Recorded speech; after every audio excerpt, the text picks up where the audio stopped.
निर्तुल्य महाशक्ति अष्टाध्याय चंद्र कुमार के मांगे 992 अर्थात 8 कम 1000 तारीख 27 अगस्त 2024 दिन मंगलवार। और आज हमारे बीच में आदरणीय श्री आर्यन पांडे साहब जो retired additional commissioner trade tax हैं। आज आपको जो विषय है वो श्रीमद् भागवत उसका तृतीय खंड का प्रथम वक्तव्य ले रहे हैं। अब ज्यादा समय लेते आदरणीय पांडे साहब से निवेदन करते हैं कि आज का 2 जारी करें। आदरणीय पांडे साहब।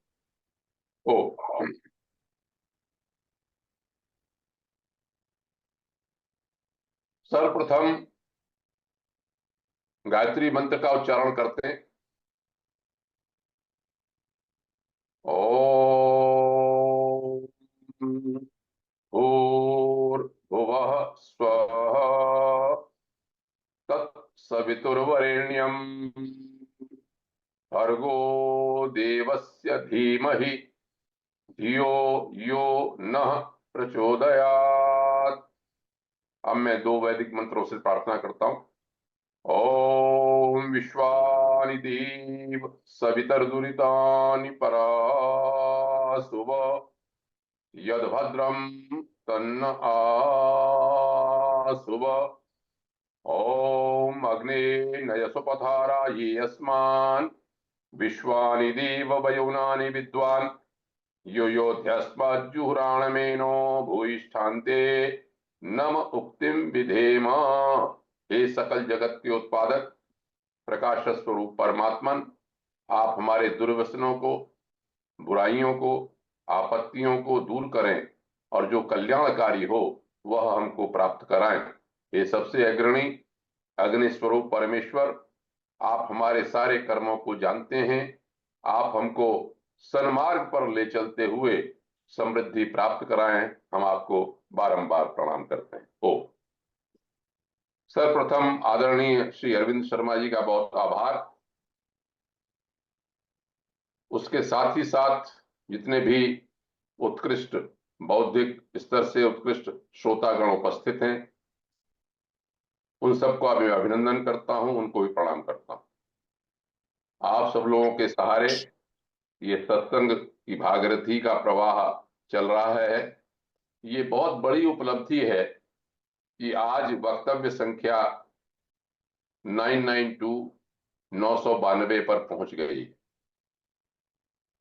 जब शुरू में यह सत्संग चला था, श्री अरविंद शर्मा जी ने अपने प्रयास से प्रारंभ किया था, तो संभवतः केवल श्रीमद् भगवद गीता पर चर्चा हो उसके आधार पर था। लेकिन शायद तब यह नहीं सोचा था हमने कि ये इतने विशाल रूप को धारण कर ले।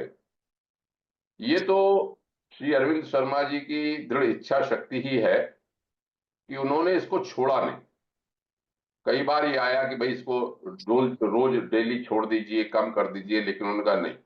उनका जो 1-2 वाक्य, 2 शब्द जो बोलते हैं, हरि कृपा हरि इच्छा, वो पहले तो ऐसा लगता था कि चलो एक पढ़ी हुई चीज है इसलिए कहते हैं, लेकिन अब इतने स्तर पर पहुंचने के बाद ऐसा लगता है कि वास्तव में ये 2 संकल्प जो हैं वो उनके मन के अंतःकरण में उतरे हुए हैं और गुरुदेव की कृपा है।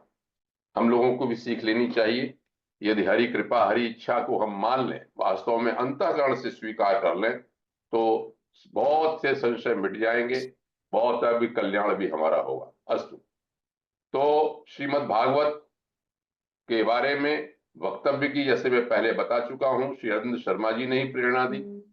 मैं तो ये समझता था कि ये ऐसा विषय है जिसमें सबसे अधिक प्रवचनकर्ता टेलीविजन पर या यूट्यूब पर या सप्ताह यज्ञ के रूप में दिखाई पड़ते हैं, तो मैं इसमें क्या बोलूं।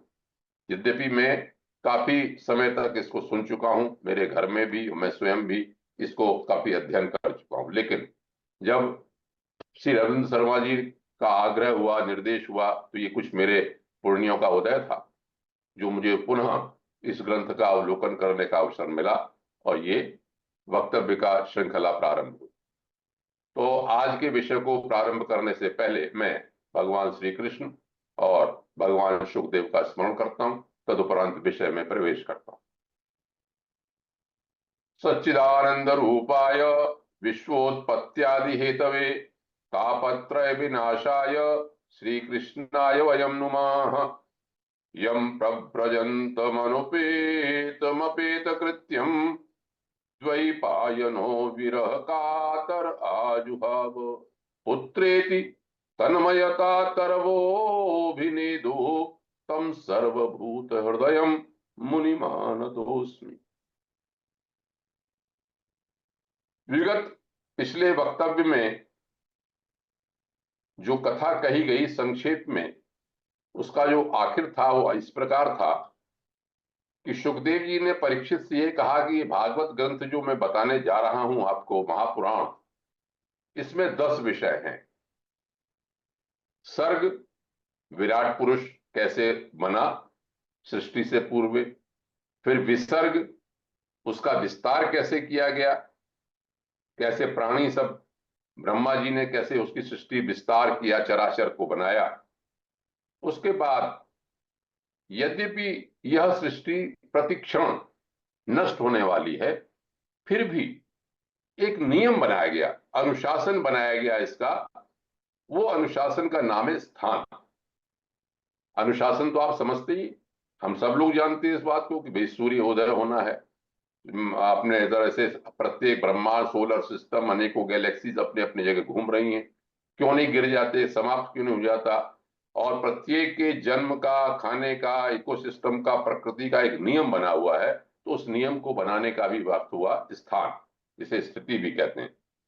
फिर हम सब लोग जो परमेश्वर की शरण में जाते हैं, जो भक्त लोग हैं, उनके ऊपर जो अनुकंपा की जाती है प्रभु के द्वारा, जो परम सत्ता है कोई भी, जिसका वर्णन हम कर रहे हैं, जो अनिर्वचनीय भी कहते हैं लेकिन फिर भी प्रकट है सबके रूप में, वो पोषण किस तरह से करते हैं। अब उनका पोषण की एक बात भी इसमें है। प्रत्येक सृष्टि के शुरू में जो मनवंतर होते हैं, उनमें जो महान पुरुष मनु के रूप में आते हैं, वो किस तरह के अपना उनका आचार विचार होता है, किस तरह का सद्धर्म का अनुष्ठान करते हैं। और साथ ही साथ जब संसार चलता रहता है, तो हम सब जो जीव प्राणी जन्म लेते हैं, उनकी वासनाएं के वश में, वासनाओं के कारण जन्म बंधन में हम किस प्रकार पड़ते हैं, उस विषय को ऊती कहते हैं। ऊती भी इसमें है। मनवंतर की कथा, ईशान कथा है इसके अंदर। भगवान के विचित्र तरह तरह के जो भगवान अपना अवतार लेते हैं, रूप दिखाते हैं, उन सब की महात्माओं की सबकी कथा है। फिर है निरोध। निरोध का मतलब यह है कि वासनाओं से मुक्ति। निरोध का वर्णन कैसे है, फिर इसमें मुक्ति, हम अपने परमात्म तत्व में जब मिल जाते हैं, और इन सब का सारी जो हमारी सृष्टि हुई और स्थिति हुई, इसका प्रलय होके जब किसमें किसमें आश्रय हो जाता है, किस तत्व में, उसका वर्णन है आश्रय के रूप। तो 10 लक्षण इसमें भागवत पुराण के हैं, इन सब का वर्णन होता है।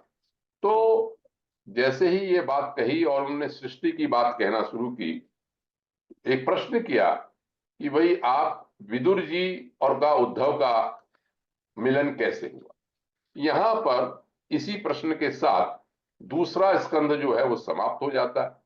कल मैंने थोड़ी सी तीसरे स्कंद में प्रवेश में कर गया था, जिसमें मैंने आपको एक कथा सुनाई थी कि बताया विदुर जी जब उद्धव जी से मिले, उन्होंने कहा, विदुर जी के बारे में पूरी कहानी बताई कि किस तरह से उनका अपमान किया गया, निकाल दिया गया, तीर्थ स्थान पर चले गए, तो जमुना किनारे उन्हें उद्धव जी मिले और उद्धव जी को देख के उन्होंने सब कुछ पूछा, तो उन्होंने कृष्ण की बाल लीलाएं बताई।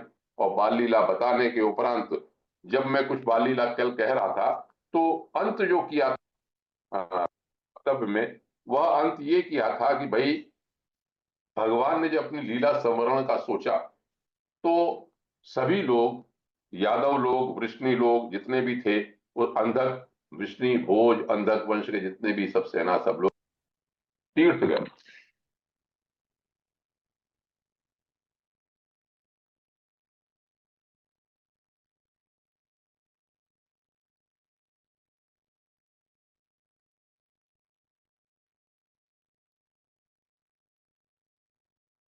सर साउंड आपकी नहीं आ रही सर, साउंड।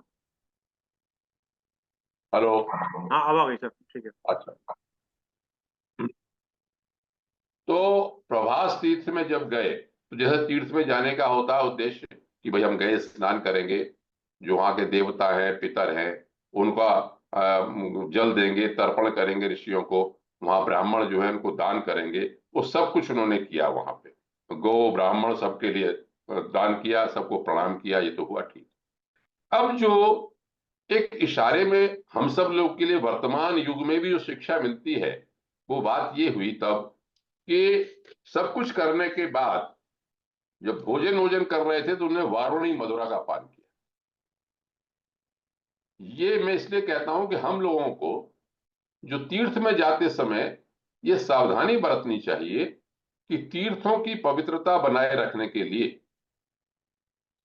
उसके साथ ही साथ अपनी बुद्धि की भी पवित्रता, सात्विकता बनाए रखने के लिए हमको उन तीर्थों पर जाकर ऐसा कोई कर्म नहीं करना चाहिए जो वहां त्याज्य है, अर्थात शराब पीना, ताश खेलना, इत्यादि इत्यादि। तो लोग जो पिकनिक स्पॉट बना लेते हैं आजकल के संदर्भ में मैं कह रहा हूं, ऐसा मुझे लगता है। तो तीर्थ स्थानों की पवित्रता बनाए रखनी चाहिए। अस्तु, कहानी कथा इस प्रकार है कि उन्होंने वारुणी मदिरा पी, मदिरा पी के आपस में अपशब्द कहने लगे, आपस में झगड़ा हुआ। आपस में झगड़ा इतना हुआ कि वो जो भी क्या कहते हैं, या आप एक दूसरे को मारने लगे, और वहां पर जो जो भी घास थी, ये जो बांस थे, उससे एक दूसरे का करके सबका समाप्त हो गया। जब आपस में लड़के समाप्त हो गए सब लोग, तो कृष्ण भगवान के बारे में ये जब उन्होंने देख लिया कि चलो भाई ये भी लीला समाप्त हुई, अब परम धाम में जाने का है, तो एक वट वृक्ष के नीचे जाके किनारे पर बैठ गए और उन्होंने पर ये कहा कि बाईं जांग पर दाया चरण कमल रख लिया। तो उद्धव जी ये कह रहे हैं विदुर जी से कि भाई मुझे उन्होंने पहले कह दिया था तुम बद्रिकाश्रम चले जाओ, अब मेरा समय परम धाम जाने का है, लेकिन मैं नहीं माना था, मैं ढूंढता ढांढता उनको पहुंच गया। जब वहां पर पहुंच गया तो वहां पर मैत्रेय जी, ऋषि मैत्रेय भी वहां पर पहुंच गए। आप बहुत मुस्कुरा रहे थे भगवान, और तब उन्होंने मेरे से ये कहा कि उद्धव, पुराने समय में आप वसु थे, मुझे पाने के लिए तुमने आराधना की थी, तुमने मुझे इस जन्म में प्राप्त कर लिया, संसार में, इस संसार चक्र में तुम्हारा अंतिम जन्म है, अब तुम्हें जन्म नहीं लेना पड़ेगा, तुमने मेरा अनुग्रह प्राप्त कर लिया है। तुम अब ऐसा करना कि मैं तुमको वो ज्ञान देता हूं जिसको कि भागवत कहते हैं, वह मैं देता हूं। और भागवत का ज्ञान देने के बाद जब उन्होंने ये कहा कि मैं ज्ञान देता हूं, तो मैं, उद्धव जी कह रहे हैं, मैं बहुत ही प्रसन्न हुआ, अनुग्रहित हुआ। वहां पर उन्होंने एक बात ये अच्छी कही, देखिए, जो ज्ञान प्राप्त करने वाला है उसकी भी क्या स्थिति थी। उद्धव जी की स्थिति ये कहते, उन्होंने ये कहा भगवान से कि धर्म अर्थ काम मोक्ष, इसमें मेरी कोई भी रुचि नहीं है प्राप्त करने। मैं तो केवल ये चाहता हूं कि बस भगवान आपके चरणों की सेवा के लिए लालायित रहूं, आपका ही मैं स्मरण करता रहूं और आपके ही चरणों की सेवा में करता रहूं। और ये भी कह दिया कि मैंने सुना है कि आपने ब्रह्मा जी को कोई अपने रूप बताने का उपदेश किया था, आप वो मुझे उपदेश करो। और उन्होंने उपदेश किया। उपदेश करने के बाद उन्होंने ही मेरे से कहा कि मैं बद्रिकाश्रम चले जाओ, मैं बद्रिकाश्रम जा रहा हूं। उद्धव जी विदुर से कह रहे हैं। तो विदुर ने क्या कहा कि भाई आप मुझे भी वो उपदेश बताते जाओ। तो उन्होंने कहा नहीं, जब मैत्रेय जी वहां पर थे तो उन्होंने मैत्रेय जी के लिए कहा था कि तुम जब विदुर तुमको मिलेंगे तब इनको ये बात बताना। तो विदुर जी बड़े प्रसन्न हुए कि भगवान ने अंत तक उनका स्मरण रखा, ये सब बात कह के। अब ये यमुना तट पर जो उद्धव जी की और विदुर का संवाद हो रहा था, तो उद्धव जी तो बदरिकाश्रम चले गए। अब विदुर जी ढूंढते हुए हरिद्वार पहुंचे। इसमें लिखा है कि हरिद्वार पहुंचे क्योंकि विदुर जी ने, वो उद्धव जी ने यह भी बता दिया था कि भगवान परमधाम चले गए हैं। परमधाम जाने से काफी दुखी हुए विदुर जी, या उनका मन नहीं लग रहा था, तो धीरे धीरे हरिद्वार पहुंचे। इसमें लिखा हुआ है शब्द में द्वारी द्विनद्या। हरिद्वार शब्द नहीं है संस्कृत में। द्विनद्या का मतलब हुआ जो गंगा जी है उसका जो द्वार है, वहां पहुंचे। तो गंगा द्वार के नाम से आपने सुना होगा कि हरिद्वार को पहले कहा जाता, कुछ पुराणों में गंगा द्वार भी वर्णन आता है। तो यहाँ पर लिखा है, इसलिए इसका अर्थ किया गया कि वो हरिद्वार पर गए और हरिद्वार में उनको मैत्रेय जी मिले। तो मैत्रेय जी जब वहां विराजमान थे, अब विदुर जी ने कुछ बातें कही, वो हमको समझनी चाहिए, है तो वो प्रश्न के रूप में। लेकिन हम सब लोग संसार चक्र में लगे हुए हैं, साधारण मनुष्य, तो वो क्या बात उन्होंने कही वो हमारे ऊपर भी लागू होती है, हमारे ऊपर भी उत्कंठा होती है, या हमको प्रश्न वो हमारे लिए मन में आते। क्या कहा उन्होंने कि हे मैत्रेय जी, संसार में सुख करने के लिए लोग कर्म करते हैं कि सुख मिले, लेकिन उनसे सुख नहीं मिलता, उनसे दुख ही होता है, दुख की वृद्धि होती है। तो इस विषय में हमको क्या करना चाहिए? पहली बात ये कही। तो आप उस शांति प्रद साधन का उपदेश कीजिए जिससे कि भक्त के हृदय में भगवान विराजमान हो जाएं और अपना सनातन ज्ञान प्राप्त कराते हैं, वो हमको बताइए। और ये सुनते हैं कि भगवान इस ब्रह्मांड को बनाते हैं और बना के अंतर्यामी रूप में उसमें प्रविष्ट हो जाते हैं, ये रहस्य बताइए। अवतार की लीलाएं बताइए, प्राणियों को किन तत्वों से रचा है, जब घर गृहस्थी की आसक्ति हम कैसे काट सकते हैं भगवान से। ये भी कहा विदुर जी ने कि जब भगवत कथा के प्रति हमारी रुचि बढ़ने लगती है तो अन्य विषयों से विरक्ति हो जाती है। जैसे हम लोग हैं, हम लोग एक छोटे स्तर पर इसका प्रयास करते हैं, भगवान का नाम ले रहे हैं, भगवत चर्चा कर रहे हैं, भगवत चर्चा कर रहे हैं, तो इस समय तक जहां तक हो सकता है हमारा थोड़ी देर के लिए भी ध्यान लगता है तो और तरह से और बातों से अलग हो जाते हैं। तो विदुर जी यही बात कह रहे हैं कि भगवत कथा में यदि आपकी रुचि हो गई, उनकी कथाओं में, उनके जप में, उनके स्मरण में, उनके कीर्तन में, उनकी सेवा करने में, उन्हीं के संतों की, उनके भक्तों की सेवा करने में, संतों की सेवा करने में, तो आप जिन बुराइयों में लिप्त हैं उनकी कमी हो जाती है, उनसे विमुख हो जाते हैं। विदुर जी ने ये कहा कि मैं जानता हूं कि काल भगवान जो है वो हमारे जीवन को, अमूल्य जीवन को काट रहे हैं, तो हम साधारण मनुष्य व्यर्थ की विवाद में लगे रहते हैं, वाणी देह मन से व्यर्थ के विवाद में लगे रहते हैं, पैसा रुपया अपना संपत्ति सबके लिए उसी में आसक्त रहते हैं। तो आप हमको जिस प्रकार की भौरा फूल से रस निकाल लेता है, तो ऐसा कोई मार्ग बताइए कि हम इसको आसानी से इससे निबट सके, दूर हो सके। अब मैत्रेय जी ने कहा कि मैत्रेय जी ने कहा, हे विदुर जी, मैं जानता हूं आपको कि आप यम के ही अंश हैं, क्योंकि पहले आपके मांडव्य ऋषि के श्राप के कारण आपको यहाँ पर आना पड़ा। भगवान के आप बहुत प्रिय हैं और भगवान ने मुझे यह निर्देश भी दिया कि मैं आपको उन उपदेशों को बताऊं। अब देखिए, यहां से उपदेश शुरू होता है। ये उपदेश जो है ये फिर विराट पुरुष से ही शुरू होता है। मैं ये देख रहा था कि इस विराट पुरुष के बारे में जो पहले स्कंद का ही, तो दूसरे स्कंद का जो पहला अध्याय था उसमें सुखदेव ने परीक्षित जी को बताया, ब्रह्मा जी ने नारद को जब उपदेश दिया तो भी बताया इसी विराट पुरुष के बारे में। 10वें अध्याय में भी दूसरे स्कंद के विराट पुरुष की बात आई। अब फिर मैत्रेय जी भी विदुर को उसी विराट पुरुष के बारे में बता रहे हैं। तो इसका इतना महत्व उन्होंने दिया कि जिससे कि साधारण व्यक्ति को यह पता चल जाए कि भाई ये जो सृष्टि की रचना हुई वो किस प्रकार से हुई। तो पहले तो उन्होंने वही बात कही जो चतुश्लोकी भागवत में नारायण ने नारद को बताई, नारायण ने ब्रह्मा जी को बताई थी, ब्रह्मा ने नारद जी को कहा था। ये फिर सुन लें। बार बार कहने का अर्थ मेरे ख्याल से शास्त्रों का यह विषय होता है, आशय होता है कि वो बात हमारे दिमाग में बैठ जाए, बार बार सुने, जानते हुए भी सुने उस बात को। उन्होंने कहा भगवान एक आसीद हम अग्रे आत्मा आत्मानम विभु। सबसे पहले, सृष्टि से पहले आत्माओं के आत्मा केवल परमात्मा ही केवल सब कुछ था, न दृष्टा था न दृष्ट था।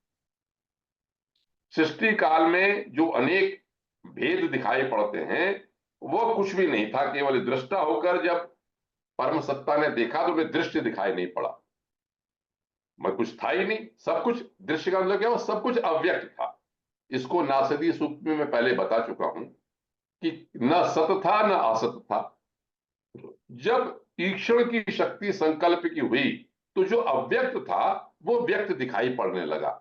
ये एक फार्मूला मुझे समझ में आता है कि ये शास्त्र ये कहना चाहते हैं कि वो संकल्प शक्ति से काल की शक्ति को, जो परम तत्व अपने पार रखे रहते हैं, सत्व रजतम तीनों में जब क्षोभ होता है, तब उस विक्षेपण से जो अव्यक्त चीज है वो दृश्य होने लगती है। तो दृश्य के रूप में अब ये कहते हैं कि ये जो, चाहे ईक्षण शक्ति कहें आप, चाहे दृष्टा को दृश्य का अनुसंधान करने वाली शक्ति कहें, तो इन्होंने कहा कि यह कार्य कारण रूपी माया है। कार्य कारण मतलब परम सत्ता तो कारण है, कॉज है, अफेक्ट जो चीज बनती है वो हमारी प्रकृति बन रही है, लेकिन जो दिखाई पड़ता है इसका कारण है माया शक्ति, उनकी काल शक्ति जो है यही माया है। इसी से वो क्षोभ करते हैं, इसी से वो उत्पन्न होते हैं। इसके आगे उन्होंने फिर वही विराट पुरुष की बात कही कि किस तरह से पंचतन मात्राएं, महातत्व, अहंकार इत्यादि उत्पन्न होता है, और विक्षेप होने के कारण जब सब तत्व बन गए, सारे के सारे, उन्होंने जो पांच तत्व थे, पंच महाभूत, इनका उत्पन्न किया। पहले आकाश। एक थोड़ी सी बात मैं बताना चाहता हूं, जिसके लिए कहते हैं कि पृथ्वी अवतेज मरुद्व्योम बोल देते हैं, और उसको अंग्रेजी में यदि कहें तो बहुत ही अलग होता है कि अर्थ कह दिया, फायर कह दिया, एयर कह दिया, स्पेस कह दिया, वो बात नहीं बनती। यहां पर यह जानना चाहिए कि पंचभूतों के जो मूल गुण हैं, पंच तन्मात्राएं कहते हैं, वो क्या हैं, कि जो जहां शब्द चलता है उसे आकाश कहते हैं, उसका गुण है। उससे जुड़कर फिर वायु, जहां पर स्पर्श होता है जिसको स्पर्श का गुण है, तेज जहां रूप का गुण है, जल जहां रस होता है, जुड़ता है, और गंधवती पृथ्वी, जो गंध जो है वो पृथ्वी का गुण माना जाता है। तो इस तरह के जब ये सब चीजें बनाई, उसके बाद ये कहते हैं कि भाई ये जो अपने अपने विराट पुरुष के तत्व बने, तो इससे सृष्टि नहीं, जुड़ नहीं पाए। अब जब वो जुड़ नहीं पाए, तब उन्होंने ये कहा कि भाई परम तत्व ने देखा कि मेरी जो शक्तियां हैं, महातत्व आदि शक्तियां जो हैं, वो विश्व रचना में असमर्थ हो रही हैं। मतलब कोई ना कोई ऐसी पावर चाहिए जिससे कि उसको चलाने वाला कोई काम चाहिए, जुड़ नहीं जा रहा, संयोजन नहीं हो रहा है उसमें। तो ये कहते हैं, मैत्रेय जी ने कहा कि भाई वो जो परम सत्ता थी वो स्वयं ही उन सब में प्रविष्ट हो गई, और प्रविष्ट होने के बाद उन क्रिया शक्ति, पहले काल शक्ति थी, काल शक्ति से उन्होंने तत्वों को बनाया और क्रिया शक्ति से आपस में मिला दिया। आपस में मिलाने के उपरांत फिर वही विराट पुरुष जिसकी मैं पहले चर्चा कर चुका हूं, उस विराट पुरुष की बात कही। पुरुष सूक्त में जो बातें कही गई हैं लगभग उसी का विस्तार यहां पर है। जैसे विराट पुरुष को प्रकाशित किया, फिर तालु नथुने अलग अलग बता के, चंद्रमा मनसो जाता, चक्षु सूर्यो हो जाता। पुरुष सूक्त कहता है कि जो हृदय जो है, चंद्रमा जो है मन से पैदा हुआ, मन से इसी तरह से जो चक्षु जो है वो सूर्य के रूप में आए। अब इसी तरह के सब कुछ करने के बाद फिर वहां पर जैसे पुरुष सूक्त में कहा कि ब्राह्मण क्षत्रिय वैश्य शूद्र बने, ब्राह्मणों से मुखमासित, बाहु राजन्य कृत, उरु तदस यद वैश्य, पदभ्याम शूद्रो अजायता। ये पुरुष सूक्त में कहा गया कि मुख से ब्राह्मण, बाहुओं से क्षत्रिय, उदर से वैश्य, और पैरों से शूद्र। एक बात है जो मैं यहाँ पर मेरे समझ में आई, वो आपके सामने प्रस्तुत करना चाहता हूं। प्राय मैंने ये देखा कि आजकल के माहौल में, जो आजकल राजनीतिक रूप दिया गया, जातिगत रूप दिया गया, वहां इस बात की बहुत आपत्ति की जाती है कि भाई देखो बनाने वालों ने क्या किया, पदभ्याम शूद्र हो जाएगा कह दिया, कि पैरों से शूद्र पैदा हुए। आपत्ति, उसका अर्थ यहां पर सबसे महत्वपूर्ण बात, कुछ इशारा यहां पर भी, वैसे तो इसकी बात व्याख्या हो सकती है, होती है कि भाई हम सब पैरों की भगवान की जब पूजा करते हैं, उन्हीं पैरों की सबसे ज्यादा पूजा करते हैं, सबके चरण छूते हैं, भगवान के ही चरण छूते हैं, और वही अगर शूद्र है तो क्या है। लेकिन यहाँ पर जो मामला चल रहा है वो एक अच्छी बात जो समझ में आती है वो लिखी। वो क्या लिखा कि सर्व धर्मों की सिद्धि के लिए भगवान के चरणों से सेवा वृत्ति प्रकट हुई। पदभ्याम भगवतो यज्ञे शुश्रूषा धर्म सिद्ध। ये दोबारा सुनिए कि सब धर्मों की सिद्धि के लिए भगवान के चरणों से सेवा वृत्ति प्रकट हुई। जिस सेवा वृत्ति को आप शूद्र वृत्ति कहते हैं, वो सब धर्मों की सिद्धि के लिए है मूल रूप में, और उन्हीं उन्हीं से पहल उस वृत्ति का अधिकारी शूद्र वर्ण भी प्रकट हुआ, ही लिखा है, तस्याम जातः पुरा शूद्रो यद वृत्त्या तुष्यते हरि, और उससे सबसे पहले शूद्र पैदा हुए जिससे कि भगवान प्रसन्न होते हैं। तो यहां पर मेरा कहना यह है केवल कि सेवा वृत्ति को, जिसको कि बाद में शूद्र वृत्ति नाम दे दिया गया, वो हीन नहीं मानी गई, बल्कि सर्वधर्मों की सिद्धि के लिए सबसे ठीक मानी गई, सबसे पहले मानी गई। इसलिए भगवान की चरण सेवा करते हैं, चरणों की सेवा करते हैं, अपने बड़ों की चरणों की सेवा करते हैं। तो ये सेवा वृत्ति जो है, ये सब धर्मों की सिद्धि के लिए पैदा हुई है। और यहां पर ये लिखा, यद वृत्त्या तुष्यते हरि, इस सेवा वृत्ति से भगवान प्रसन्न हो जाते।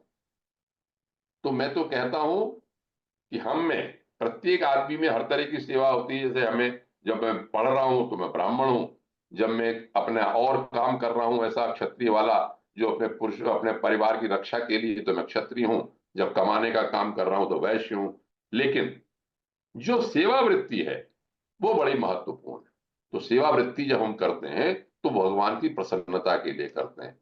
इससे जो भी जिस संदर्भ में भ्रम फैलाया गया है वो तो अलग बात है, लेकिन मुझे यहाँ पर ये बात से मेरे मन में एक संशय मिट जाता है कि सेवा वृत्ति, और वो नीति शतक में एक श्लोक है, भर्तृहरि कहते हैं, सेवा धर्म परम गहना योगी नाम अप्यगम्य। सेवा धर्म तो बहुत ही गहन है, योगियों को भी समझ में नहीं आता। तो यहां पर इस बात को इन्होंने कहा, फिर आगे बढ़े, कहा कि विराट पुरुष जो है वो काल कर्म स्वभाव से युक्त होता है उससे, और भगवान की योग माया के प्रभाव को प्रकट करने वाला। अब जो बात उपनिषद कहती हैं परम तत्व के बारे में, वो फिर कहते हैं कि यो यतो अप्राप्य निवर्तन्त वाचश्च मनसा सह, वाणी और मन की जहां गति नहीं है। तैत्तिरीय उपनिषद में से बार बार मैं पहले भी बता चुका हूं कई बार, यतो वाचो निवर्तन्ते अप्राप्य मनसा सह, मन की वाणी भी लौट आती है उसमें, जो है आनंदम ब्रह्मणो विद्वान, उस ब्रह्म तत्व आनंदमय को ब्रह्म कहते हैं। तो यहां पर ये कह के इन्होंने ये बात की, मैत्रेय जी ने कहा कि भाई जहां पर देवताओं की भी पहुंच नहीं है, सबके जो मालिक हैं, हम तस्मई भगवते नमः, हम उस भगवान को नमस्कार करते हैं। नमस्कार करने के बाद जब इतनी बात उन्होंने विराट पुरुष की कही, विदुर जी ने फिर प्रश्न कर दिए। ये प्रश्न लगभग लगभग उन प्रश्नों से मिलते हैं जिसमें एक वक्तव्य में मैंने कहा था कि परीक्षित ने तो प्रश्नों की झड़ी लगा दी, और तर्क के साथ ही प्रश्न हैं जो हम सब लोगों के मन में आते हैं। इसलिए मैंने कुछ प्रश्नों को सामने रखता हूं, जिससे कि ये बात में आएगी भाई वास्तव में ये बात हमारे मन में आती है कि नहीं आती है। तो उन्होंने ये कहा, विदुर जी ने पूछा कि देखो, ऐसा नहीं कि विदुर जी जानते नहीं होंगे, लेकिन हम सबके कल्याण के लिए ग्रंथों में इस तरह के प्रश्न होते हैं कि एक तरफ तो आप ये कह रहे हैं कि भगवान पूर्ण काम सर्वदा असंग है, नित्य तृप्त है, फिर आपने ये कहा कि वो क्रीड़ा के लिए संकल्प करते हैं, आते भी हैं। तो ये दोनों बातें विरोधाभासी हो गई कि आप कहते हैं कि असंग है, नित्य तृप्त है, उसमें कुछ भी नहीं है, और फिर कहते हैं कि नहीं नहीं वो उन्होंने क्रीड़ा करने के लिए आते हैं, ये सब उनकी सृष्टि भी क्रीड़ा है और स्वयं भी इसमें सम्मिलित हो जाते हैं अवतार लेने पर। फिर आप ये कहते हैं कि जिनके ज्ञान का देश काल अवस्था से कभी लोप नहीं होता, तो वो माया के साथ कैसे संयोग कर लेते हैं, माया के साथ कैसे जुड़ जाते हैं। एक तरफ तो आप कहते हैं कि हमने पढ़ा है कि भगवान साक्षी रूप में अलग से है, तो उनको कर्म जनित क्लेश की प्राप्ति कैसे होती है जब वो साक्षी है। तो वही आत्म तत्व यदि साक्षी है तो वो अवतार के समय में इस तरह की सब बातें कैसे करते हैं। अब उन्होंने कहा कि देखो, प्रश्न का उत्तर दिया कि जो आत्मा सबका स्वामी सर्वथा मुक्त स्वरूप है, जो हम पढ़ते आए, नित्य शुद्ध बुद्ध, बिल्कुल, वही दीनता और बंधन को प्राप्त हो। विदुर जी, आपका कहना ये युक्ति विरुद्ध अवश्य है, तर्क के आधार पर तो बिल्कुल ठीक लगता है, लेकिन वस्तुतः भगवान की माया भी यही है, यही माया है भगवान की, कि उसी तरह समझिए जैसे स्वप्न में अपना ही सिर कटता हुआ हम दिखाई पड़ते हैं, मालूम पड़ता है हम मर गए, हमारा सिर कट गया, लेकिन हमको ये पता रहता है कि नहीं नहीं ऐसा नहीं, ये तो हम स्वप्न देख रहे हैं। ठीक इसी तरह से तो अब ये कहे भाई इसमें ईश्वर की प्रतीति हमें क्यों नहीं होती, तो उन्होंने ये कहा कि देखो भाई, चंद्रमा का जल में पानी में प्रतिबिंब पड़ता है, और जल को हिलाते हैं तो वो प्रतिबिंब हिलता हुआ लगता है, वो प्रतीत तो होता है, लेकिन वास्तव में जो चंद्रमा है वो अपनी जगह स्थित है, वो नहीं हिल रहा। तो हम जब ये सृष्टि देख रहे हैं तो ये तो माया है, लेकिन इसका जो अधिष्ठान है उसमें कोई भी फर्क नहीं पड़ता। होता क्या है, ये जो आभास है धीरे धीरे, अब इसका उन्होंने उपाय बता दिया मैत्रेय जी। मैत्रेय जी ने ये कहा कि निष्काम कर्म से धर्मों का अनुचरण आचरण करने पर और भगवत की प्राप्ति के लिए, भगवान के प्राप्ति के लिए आप जब अपने सारे कर्म करने लगते हैं, स्मरण करते हैं, कीर्तन करते हैं और धर्मानुसार आचरण करते हैं, तो धीरे धीरे जो इंद्रियां जो हैं वो वासनाओं से, संसार से निवृत्त हो जाती, प्रतीति भी निवृत्त हो जाती है। और ये जो बार बार हम लोग कह रहे हैं, इसमें अभी तक मैंने जितने भी वक्तव्य कहे उसमें बार बार कहा भगवान ही सब कुछ है, सब कुछ है, वही सब में अनुसूत है, और ये माया है, ये माया है। इस बात को यदि हमारे दिमाग में उतर जाए तो हम अपने सामान्य जीवन के कार्य करते हुए भी प्रतीति में कम से कम फंसेंगे। मैं ये नहीं कह रहा बिल्कुल नहीं होगा दूर, लेकिन असर तो होगा। और यदि बिल्कुल बैठ गया तो असर ही नहीं होगा, निष्काम भाव से अपना काम कर रहे हैं, भगवान ने अपनी लीला में दिखा दिया, अभी खेल भी रहे थे, ऐश्वर्य भी कर रहे थे, युद्ध भी किया, और अपने ही लोगों को ये सब कुछ समाप्त भी हो गया उनके सामने, और क्या कहते हैं उनके अपने परिजन भी समाप्त हो गए, परम धाम चले गए, सारे काम किए। कल मैंने बताया था कामांश शिवे द्वारवत्याम असंग सांख्य मास्यता, द्वारका में सारे भोगों को कामांश सेवे, सारे जो संसार के भोग होते हैं वो उन्होंने किए, लेकिन असंग सांख्यम आस्थित, वो सांख्यम आस्थित जब हो जाता है धीरे धीरे ज्ञान में स्थित, असंगता होती है, वही अवश्य है। लेकिन उन्होंने ये कहा कि भाई विदुर, इसके लिए भगवान के गुणों का श्रवण और कीर्तन वर्णन जरूर करते रहना चाहिए, जिससे हमारी वृत्ति हो। ये भक्ति योग का एक मुख्य वो है, आधार है। तो विदुर जी ने कहा अच्छा, अब आप ये बताइए, तो हमें बिल्कुल ठीक है, आपने कहा कि ये जो कुछ दिखाई पड़ रहा है सब माया ही है। अब आप मुझे जब विराट पुरुष बना तो ब्रह्मा ने उनके कारण आधार पर उसकी क्या क्या सृष्टियां हुई, ब्रह्मा जी ने कैसे कैसे सृष्टि करी, उनके पुत्र पौत्र क्या क्या हुए, नाती पोते प्रजा कैसे हुई, सारा संसार भर गया, ये सब मुझे बताइए। और जगत की उत्पत्ति सृष्टि के लिए जो भी कल्याणकारी लीलाएं हैं वो कही। कहने का मतलब ये कि उन्हें सृष्टि की बात कही, और कुछ बातें और पूछी कि वर्णाश्रम का विभाग बताइए, योग ज्ञान साधन, सांख्य योग, तंत्र शास्त्र, पाखंड, कर्म धर्म अर्थ काम मोक्ष, शास्त्र श्रवण की विधियां, साध्य की विधि, पितृगण की सृष्टि, और ये सब मुझे बताइए कि ये सब वो प्रश्न है लगभग जो मैं समझ रहा था जो परीक्षित ने सुखदेव जी से किए।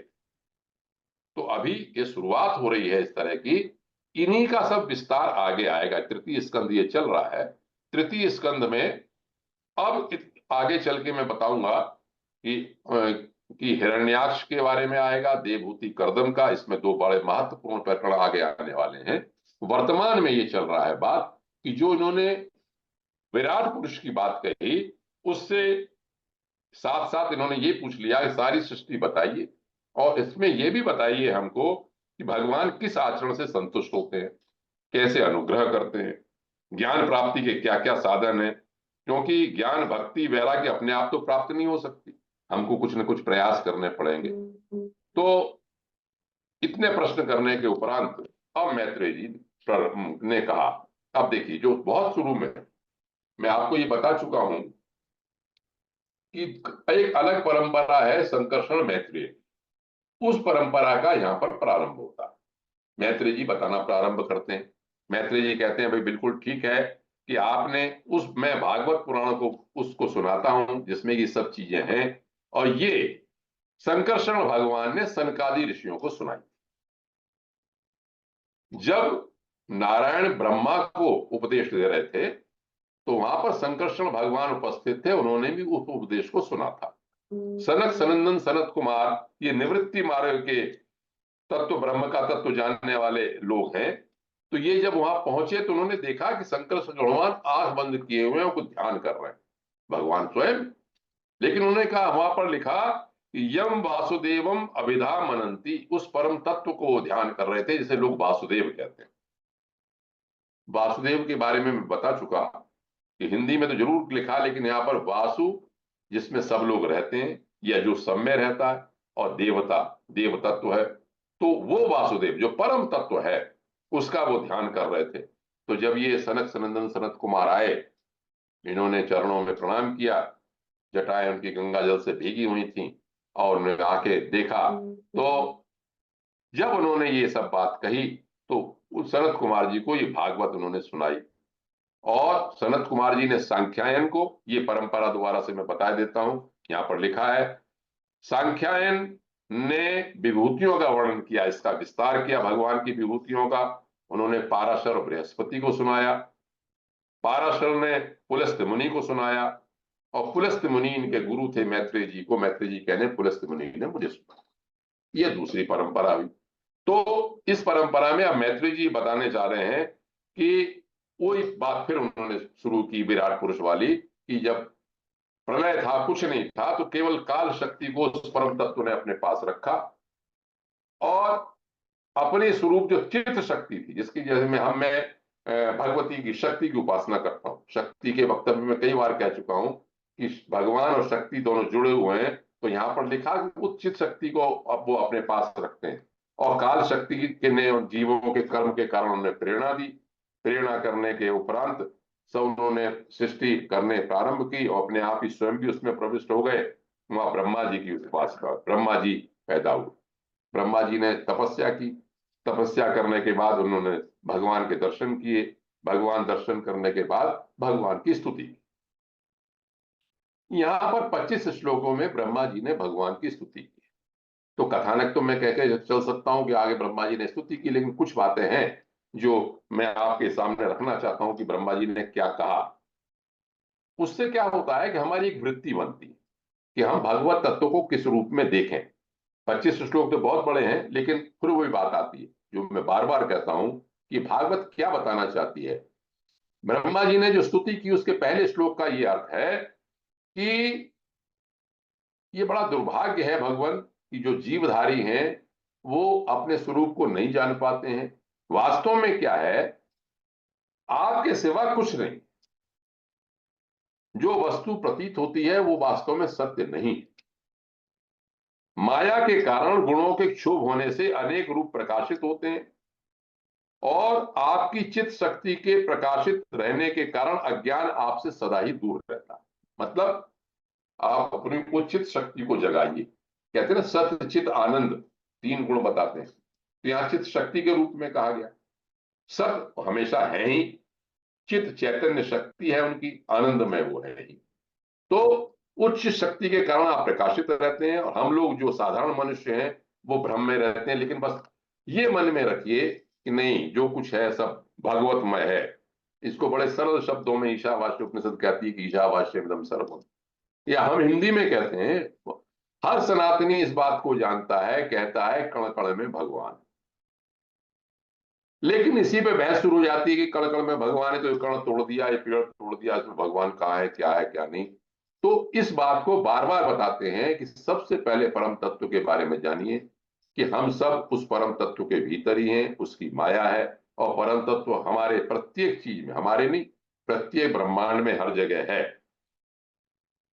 और ये कहा कि भाई आप कैसे आते हैं कि जब हम वेद वाणी सुनते हैं, शास्त्रों को सुनते हैं, तो कानों से सुन के आपके गुण हमारे हृदय में जाते हैं, और आप हमारे हृदय में बैठ जाते हैं। ब्रह्मा जी ये कहते हैं कि हे भगवान, आपके चरणार बिंदुओं का जब तक कोई आश्रय नहीं लेता, तब तक उसके जितने भी लोभ प्रलोभन है, चाहे पैसे का है, बंधुजन है, भय है, शोक है, सबके सब सताते रहते हैं। मैं मेरे का दुराग्रह बना रहता है, मैं हूं, मेरापन है, अहम मम की बात बनी रहती है। आपके चरणों की ऊपर आसक्ति जब हो जाती है, तब आपकी कृपा से ये मैं मेरापन दूर हो जाता है। जब आपकी कृपा होती है, हम अपना ज्ञान बढ़ा लेते हैं, तो हमको लगने लगता है कि माया अलग है। ये माया को हम देखने लगते हैं कि माया के कारण ही सारा संसार चक्र चल रहा है। और आपका भक्तजन जिस जिस भावना से चिंतन करते हैं, आप साधु पुरुषों पे अनुग्रह करने के लिए वही रूप धारण कर दे। इस बात को कई वक्तव्यों में कई बार कहा गया। मैं फिर आपका ध्यान आकृष्ट करता हूं श्रीमद् भगवद गीता की ओर। वहां पर कहा कि आप जिस भाव को यो यो याम याम तनुम भक्ता श्रद्धयाच्युतुम इच्छति, गीता में कहा कि जो जो भक्त जिस जिस श्रद्धा से अर्चन करना चाहता है, मैं उस भाव को उसी तरह से स्थापित कर देता हूं। हम हिंदी में कहते हैं, वो एक कहते हैं संस्कृत में, यादृशी भावना यस्य सिद्धिर भवति तादृशी। जैसी जिसकी भावना वैसी सिद्धि।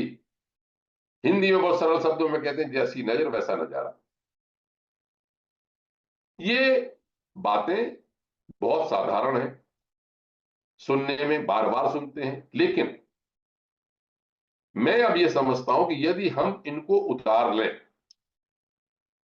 तो हमारा बहुत उद्धार हो सकता है। हम सन्मार्ग पे, हमें सही बात एनालिसिस हमको प्राप्त हो सकती है। तो यहां पर ये कहा, मैत्री वो ब्रह्मा जी कह रहे हैं भगवान से स्तुति करते समय, कि आपको जो जिस रूप में भजता है आप वही रूप धारण कर लेते हैं। ये भी कहा कि जो कर्म आपको अर्पण कर दिया जाता है उसका कभी नाश नहीं होता। फिर ये गीता की बात कही, कर्म जो कीजिए और भगवान को अर्पित कर दीजिए। फिर अब बात आई अंत वाली, कि अंत समय में प्राण का त्याग करते समय जो आपके नामों का उच्चारण करता है, आपके स्वरूप का जो ध्यान करता है, वो अनेक जन्मों के पापों से छूट जाता है, माया के आवरण से छूट जाता है। तो ब्रह्मा जी कह रहे हैं कि हे भगवान, मैं आपकी शरण लेता हूं, तम अजम प्रपद्ये। अज माने जो कभी पैदा नहीं होता तत्व, उसकी शरण में मैं जाता हूं। साथ ही साथ कहते हैं भगवान आपका जो काल भी आपका ही रूप है, उसको भी नमस्कार करता हूं, काल को भी नमस्कार करता हूं। आप जिस ज्ञान ऐश्वर्य से विश्व को आनंदित करते हैं, आप मेरी बुद्धि को ऐसा युक्त कर दें कि मैं सृष्टि को बना सकूं, और सृष्टि को बनाते समय मेरी वेदवाणी लुप्त न हो और मैं कर्म बंधन में न पड़ूं। कर्म बंधन में न पड़ने के उपरांत भगवान प्रसन्न हुए। मैत्रेय जी कह रहे हैं कि भगवान ने ये कहा कि देखो, आलस्य मत करो, तुम सृष्टि में आलस्य मत करो। तो ये हमें एक इशारा दिया गया है कि आलस्य नहीं करना है। उत्तिष्ठता जागृता प्राप्य वरा निबोधता, कहा कि उठो जागो और श्रेष्ठ लोगों से ज्ञान प्राप्त करो। तो उत्तिष्ठता मतलब हमको जागृत रहना। जब उन्होंने मां वेद गर्भ गांस तंद्रीम सर्ग उद्यम आवह, तुम आलस्य मत करो ब्रह्मा, तुम एकदम सृष्टि की रचना करो। जो तुम चाहते हो मैं पहले कर चुका हूं, तब करो। तब करते ही जैसे ही तुम्हारी बुद्धि, जब तुम हर जगह मुझको देखने लगोगे, तो आप अज्ञान से मुक्त हो जाओगे। और मुझे अभिन्न अगर आप देखते हैं, हर चीज में जो व्यक्ति देखता है कि सब जगह वही भगवान है, वो मोक्ष पद को प्राप्त हो जाता है। अंत में ये कहा कि हे ब्रह्मा, तुमने बड़े मन से ये मेरी स्तुति की है। जो मेरे, तुम सबसे पहले मंत्र दृष्टा हो। मैंने बता दिया कि सबको भगवान मैं देखिए, सब जगह वही तत्व है, ये मेरा कोई आश्रय है ही नहीं। और अंतःकरण में मैं प्रविष्ट हो जाता हूं। जो मेरा ध्यान करता है, जो मेरी सेवा करता है, मनसा वाचा कर्मणा, उसमें मैं प्रकट हो जाता हूं। तुमने मेरी स्तुति भी की है, तपस्या भी की है। तो अंत में ये कहते हैं, जैसे और स्तोत्र होते हैं, कि जो स्तोत्र है 25 श्लोकों का, कि जो पुरुष नित्य प्रति इस स्तोत्र द्वारा मेरी स्तुति करता है, मैं उस पर बहुत ही शीघ्र हो जाता हूं। ये तप यज्ञ दान आदि साधनों से प्राप्त होने वाला फल है, वह मेरी प्रसन्नता है। मुझसे ही प्रेम करना चाहिए। और ये कह के उन्होंने कहा ब्रह्मा जी से कि आप सृष्टि की रचना करो। सृष्टि की रचना कह के भगवान अंतर्धान हो गए। अंतर्धान होके अब प्रश्न उन्होंने ये किया, विदुर जी ने मैत्रेय जी से, कि अब मुझे ये बताइए कि जब नारायण ने ये आदेश दे दिया, अंतर्धान हो गए, तो ब्रह्मा जी ने अपने मन से, अपनी देह से कितनी प्रकार की सृष्टि की। अब इसमें बात आगे चलती है, तो मैं वक्तव्य को आज यहीं समाप्त करता हूं। ये तीसरे स्कंद के मैं 9 अध्याय तक पहुंच गया हूं, और आगे अगले वक्तव्य में बताऊंगा कि कितनी 10 प्रकार की सृष्टि क्या बताई गई है।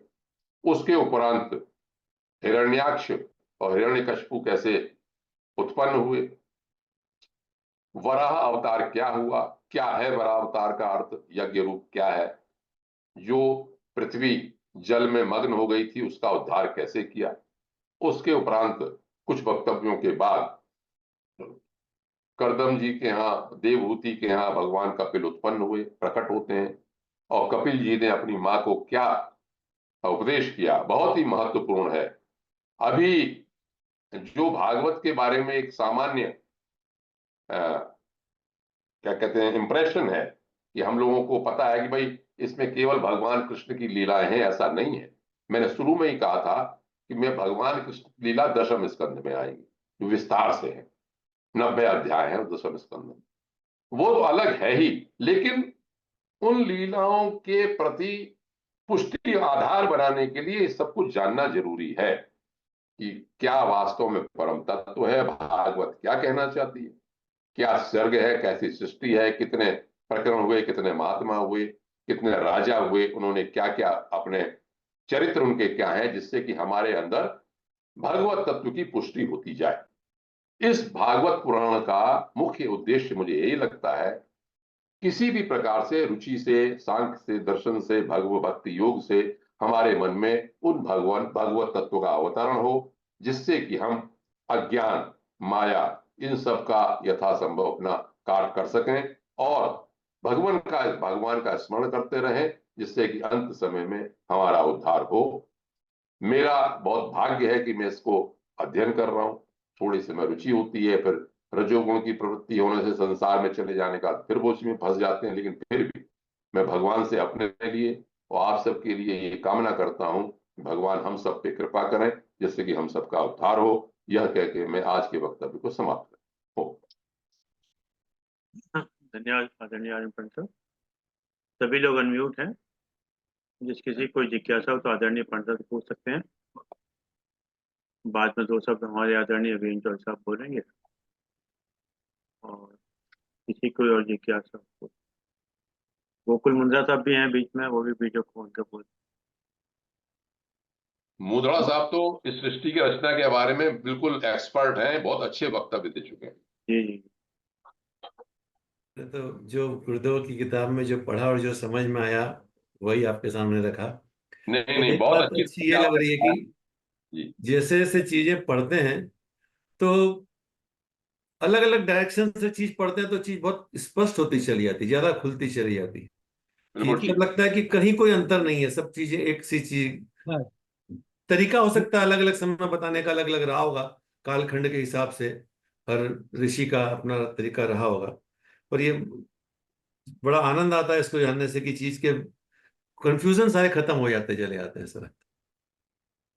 बहुत सुंदर, सही कहा। मैं भी वही मेरा भी वही विचार है, स्पेशली आज के वक्तव्य के बाद। तो जैसे आपने कहा वेद और उपनिषदों का सार है, आज के प्रवचन में ही सब कुछ, सब मतलब कि इसके बाहर और भी कुछ नहीं है। इसी को आप विस्तार करेंगे मेरा ख्याल लगता फिर सब कुछ तो आ गया इसमें। और जैसे मुंदर जी ने कहा बिल्कुल सही है, चीजें सब वही है।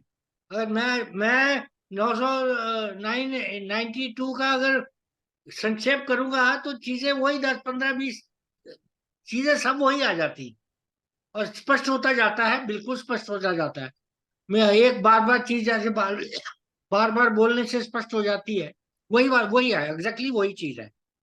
जैसे आप 25 श्लोकों का स्रोत है, अब उसमें क्या आएगा वो भी थोड़ी सी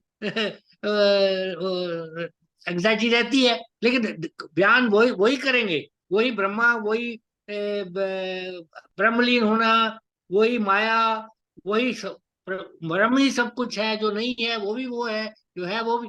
तो बात सारी वही आ जाती है, और बिल्कुल स्पष्ट होता जाता है। मैं जैसे मुंदर जी ने एक ही बात कहीं भी स्पष्ट होता जाता है, चीज वही है लेकिन हर चीज स्पष्ट होती जाती है। यही एक बहुत बड़ा अद्भुत लाभ वेद और उपनिषदों का सार है।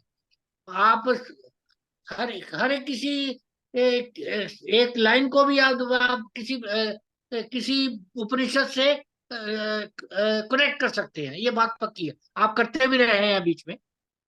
तो पहले शुरू शुरू में अब लगता था कि भागवत ये क्या आ रही है, लेकिन आज के बाद लगा है कि बिल्कुल ही ये वही है जो हम सुनते आ रहे हैं, और वेदों का सार है ये बिल्कुल, और सब उपनिषदों का भी सार है ये। बड़ा आनंद आ रहा है, बहुत आनंद आ रहा है, बहुत आनंद आ चलिए आदरणीय बेन चौधरी साहब।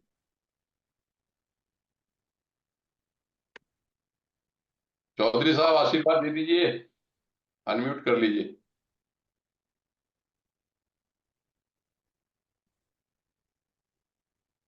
Unmute sound unmute. बंद है आपकी, आवाज साउंड आवाज साउंड हाँ। हाँ, प्रणाम। आज व्यासपीठ को प्रणाम कर, चरणों में प्रणाम करते ब्याह हुए। तो आप मुझे ऐसे कर देते, मैं ब्याह वक्तव्य दे रहा हूँ साथ में, आपका बड़प्पन है। जी नहीं, मैं वही कह रहा हूँ जो कहना चाहिए। आप व्यासपीठ पर हैं, और आज भागवत जब शुरू होता है तो वो जो मुख से निकलती है वो वहीं से आती है, जहाँ से आना स्रोत से आता है। तो उस स्रोत को आपने बताया कैसे भागवत की कथा अनवरत चलती आ रही है, और वक्ता कई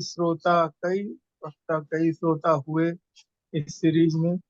शुरू से लेकर अगर ब्रह्मा जी से शुरू करें तो कई लोगों ने किया, लेकिन वही जैसे देवरस जी ने कहा, असल में सब कुछ बस वहीं पहुंच जाता है कि हम उस विराट पुरुष को, जो सबके हैं और सब में है, उनमें सब कुछ है और वो सब में है, ये भाव उत्पन्न करने के लिए जब हम हमें ये भागवत कथा की परंपरा चली आ रही है, और भागवत कथा से भक्ति का मतलब समर्पण ही एक पैदा करने की कोशिश की जाती है। साधारण जीव को भी ऐसा बना दिया जाए, ऐसा ऐसा मन में ला दिया जाए कि वो समर्पण का भाव सीख ले। कैसे मन में समर्पण भाव सीख ले? गीता तो है ही, अगर देखें तो हर जगह वही बात तरह तरह से बोली गई है, लेकिन भागवत का जो स्टाइल है वो यही है कि सबको एक सूत्र में बांधते चले जाते हैं, और सबको सीधा साधा सरल अर्थों में बता दिया जाता है। और लोग, हम तो देखे हैं कि बड़े पुराने पुराने लोग, दादियां भी भागवत कथा सुनती थी और उससे कोट भी करती थी, उपदेश में कुछ कुछ बातें एग्जाम्पल भी बच्चों को सुना। इसका मतलब है कि जो कथा एक तरह से अंदर चली जाती है लोगों के, और वो कथा प्रभावित करती है। चाहे पूरी कथा सभी नहीं कह पाएंगे, लेकिन साधारण लोग, जन साधारण जो सुनते आ रहे हैं, तो कुछ न कुछ कहीं न कहीं से वो बात बोलते हैं, और सब कुछ वही पहुंचता है कि हम बस उनके हैं, हमारे अंदर वही है। और समर्पण ही करना एक भाव, एक उपाय है। बस ये भक्ति भाव पैदा कर देना ही भागवत की कथा का उद्देश्य रहा होगा, जैसा कि मुझे लग रहा है। और आप उस यात्रा में हम सबको ले जा रहे हैं। इसके लिए आपको बहुत बहुत धन्यवाद। अपने तरफ से, हम सब श्रोताओं के तरफ से बहुत बहुत धन्यवाद। प्रणाम। आभार आपका, बहुत बहुत आभार, धन्यवाद। धन्यवाद आदरणीय वेंच साहब, धन्यवाद आदरणीय आर्यन पांडे साहब, आपने समय निकाल समय दिया। और जूम के लोगों का विशेष रूप से धन्यवाद कि आप समय निकाल समय दिया। और जैसे कि एक विचार के साथ और 3 बारों के साथ अपनी बात समाप्त करते हैं। आज का विचार, हम किसी भी उपहार का आनंद तब तक नहीं उठा सकते जब तक उसको खोल कर देख ना लें। ठीक बात है। हम किसी भी उपहार का आनंद तब तक नहीं उठा सकते जब तक उसको खोल कर देख ना लें। हम भावनाओं का आनंद तब तक नहीं उठा सकते जब तक उसको हम व्यक्त नहीं कर देते। जैसे आदरणीय वीएन चौधरी साहब ने अपनी भावनाओं को व्यक्त किया, तो हम भावनाओं का आनंद तब तक नहीं उठा सकते जब तक हम उनको व्यक्त नहीं कर देते। इसी प्रकार हम जीवन का आनंद तब तक नहीं उठा सकते जब तक हम जीना ना सीख लें। बहुत सुंदर। इसी प्रकार हम जीवन का आनंद तब तक नहीं उठा सकते जब तक हम जीना ना सीख लें। बहुत सुंदर। बहुत बढ़िया। आइए 3 वाम का चयन करते हैं।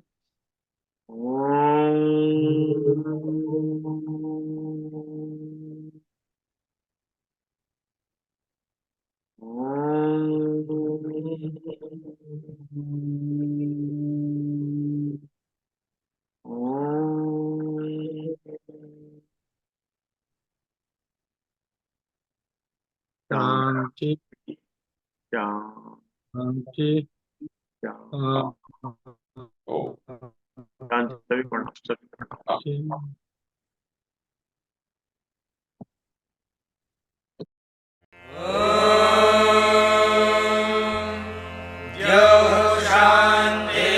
शान्तिरन्तरिक्षं शान्तिः पृथिवी शान्तिरापः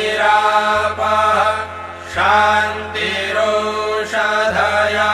शान्तिः वनस्पतयः शान्तिर्विश्वे देवाः शान्तिर्ब्रह्म शान्तिः सर्वं शान्तिः शान्तिरेव शान्तिः सा मा शान्तिरेधि। ॐ शान्तिः शान्तिः